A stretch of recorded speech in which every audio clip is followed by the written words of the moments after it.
Friends, in our studies related to French Enlightenment, we have gone through the lives, works, and philosophies of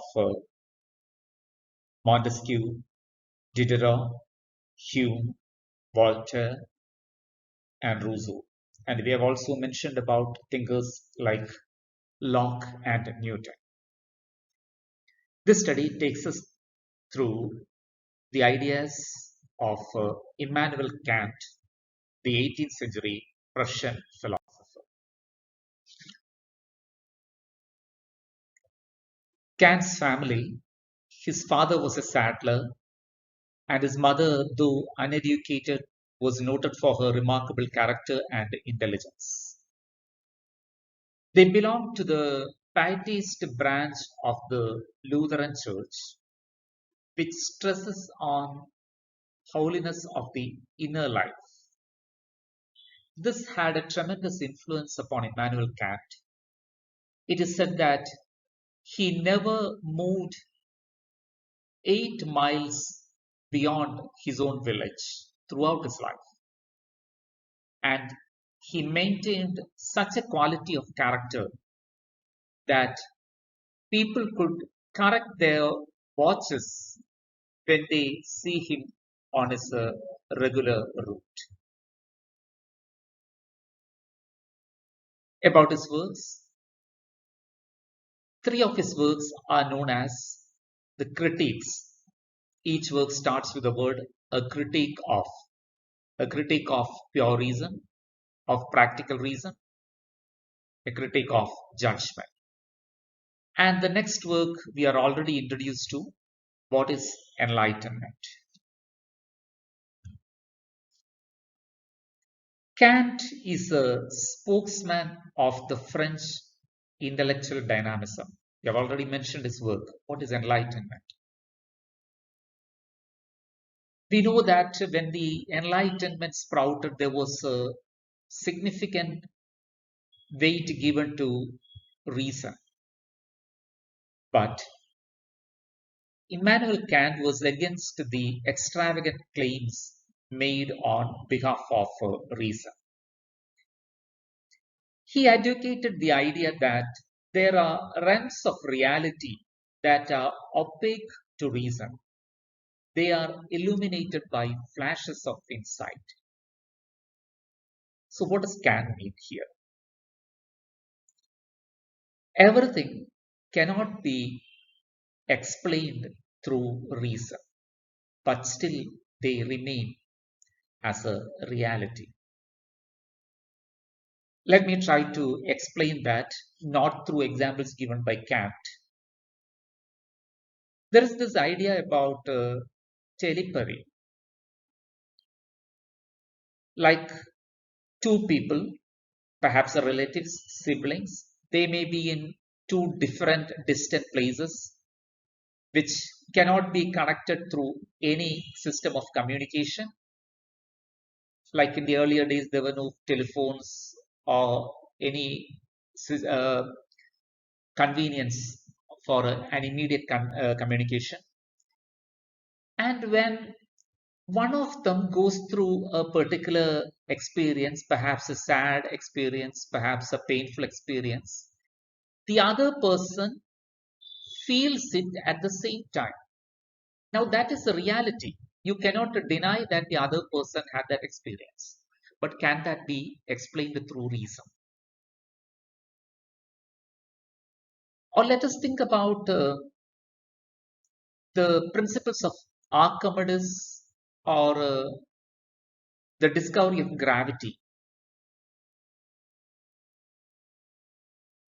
In those days, it was difficult to explain them through reason. There were no reasonable arguments, but they came as flashes of insight to these thinkers. So Kant believes that there are realms of reality that are opaque, that are hidden to reason. Reason cannot penetrate into that. He did not undermine the role of reason. Yes, reason is there, reason is significant. But he objected to the denial of orders of reality which cannot be verified by reason. We should not restrict knowledge to the testimony of the senses. It is not only through our senses that we gain knowledge. So he supported the Enlightenment thinkers, but he had his own views regarding reason.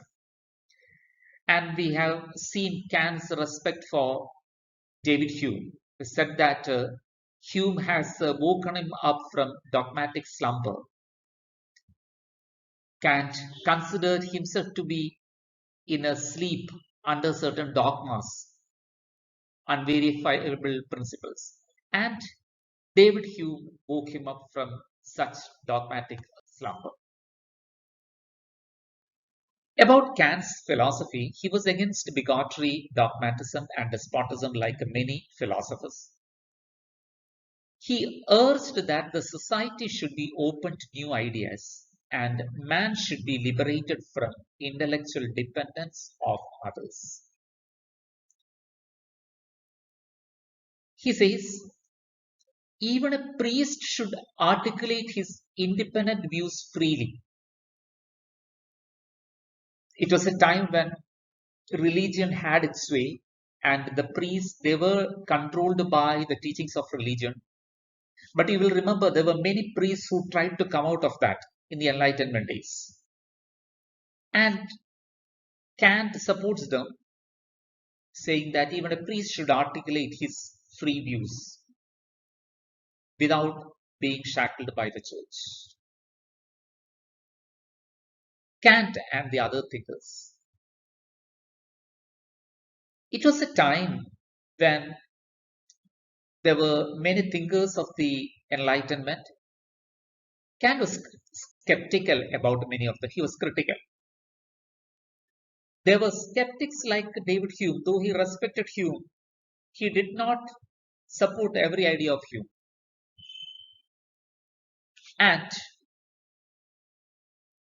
he was against the dogmatists, though he said that he himself was a dogmatist till Hume woke him up. Now, what is a dogmatist? Dogma is a principle that you just believe without giving any room for verification. You believe because your church asks you or your state asks you to believe in that. This happens in philosophy also. So there were two types of dogmatists. One type is the idealists who question the meaningful participation of an individual in this physical world. They are idealists.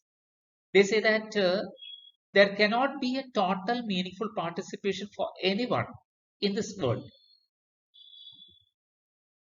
There has to be an ideal situation, and the world is not in such a situation. Another type of dogmatists, they are the materialists. They deny man's independence of the world of sense.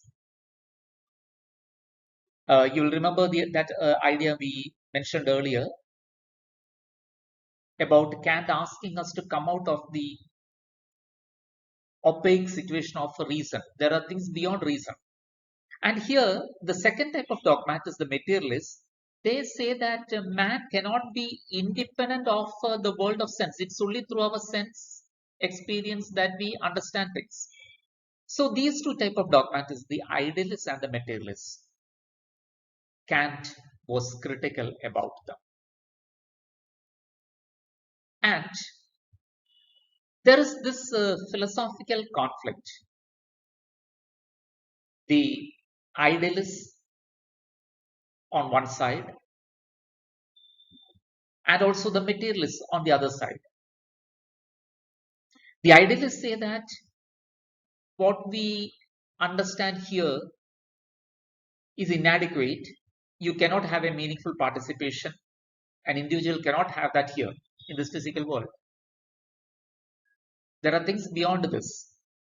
And the materialists say that everything is here. Everything is what you can appreciate through your senses. That is experience. That is reason. So there is this conflict. Kant's primary interest was to resolve the tension in the philosophical depiction of man.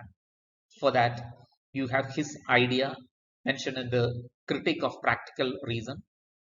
The starry heavens above me, the moral law within me. You have the quotation in full. Two things fill the mind with ever new and increasing admiration and awe. The more often and steadily we reflect on them, the starry heavens above me and the moral law within me.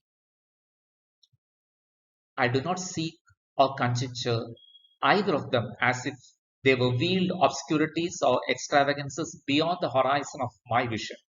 I see them before me and connect them immediately with the consciousness of my existence. So, what does he say here? The starry heavens above me. When you look at the heavens, it destroys the sense of importance as an animal creature. You will be living, or I'll be living my life considering that I am someone important. With the age of reason, man had that sense. Many philosophers advocated this. Man, the most reasonable creature, he is the most important of everything that exists. But Kant says, when I look at the heavens, when I look at the skies, when I try to understand something of the universe, I know I am nothing. And that can put me into a situation of pessimism, despondency. But no, I am not just that. When I look into the moral law within me, I understand my worth. I am an intelligence independent of the whole world of sense, reaching into the infinite. So Kant tries to find a general ground where the fundamentals of the clashing views could meet. Our next point of consideration, the a priori concepts of Kant. Prior means something before. So Kant's belief in the a priori concepts. He says that certain preconditions are necessary for the possibility of experience. It can be substance, causality, space, time, etc. So when you say that you experience something that is governed by certain preconditions, even the space where you are in. So you must have seen a sort of a trawl that has come up in the lockdown time. You have a father, mother, and the two children inside the house. The father is taking, he has got his hand raised. They all are looking at that hand. And on his hand is a mobile phone. He's taking a selfie of that family. That is one picture. And you have another picture where you have a similar family, a father, mother, and two children. Here also the father has got his hands raised. But what is he doing here? He's trying to find out if there is one coin remaining in a container where they used to put in the small coins. So both pictures look alike, but one is a picture of prosperity, the other is a picture of pain. So here, how is the lockdown experienced? It is not the same for everyone. So there are preconditions, a priori concepts for an experience. And reception of the sense data is accompanied by a self-conscious application of the concepts. Uh, the earlier idea about not depending too much on our senses. How we receive a sense data. You have an experience through your senses, but you receive it only by a self-conscious application of concepts. There are certain concepts that govern you, certain ideas that govern you. And experience is impossible except under the conditions required for conceptual judgment and self-consciousness. So here, you can connect that with the earlier idea. Experience is impossible except under certain conditions. There are concepts, there is the self-consciousness of the person, which is an a priori concept, something that is already built up within an individual. All these govern our experiences. Kant has made an immense contribution to Romanticism. He unified the notions, one of transcendent the realm of freedom. So the Romantics, you must have heard the word of transcendentalism. You go beyond your experiences, beyond reason. The experience of a child who sees a rainbow, the experiences when you are close to nature, the experiences of a leech gatherer, the feelings you have when you see a field of daffodils, nature acting as your guide. So that is the notion of the transcendent realm of freedom. That is on one side. On the other side, you have this natural world which is governed by mechanical laws. When you say that everything is, when you see everything through the eyes of a romantic view, what about this natural world where you have the ordinary mechanical laws governing you? Kant tried to unify these two notions.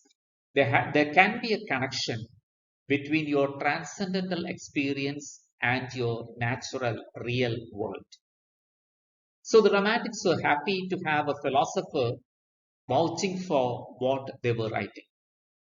And his another contribution to Romanticism, he believed that artistic genius would have intimation of this higher order of reality. So connecting with the earlier point, there is a higher order of reality. For an ordinary person, his reality is connected with the mechanical laws of the natural world. For a person with imagination, you go to this transcendental world. You go to this world of imagination, the world of creativity. This world of creativity, connected with the natural laws, it can be experienced only by an artistic genius, a poet, and Kant considers such people to be the representatives of Romantic poetry. Thank you.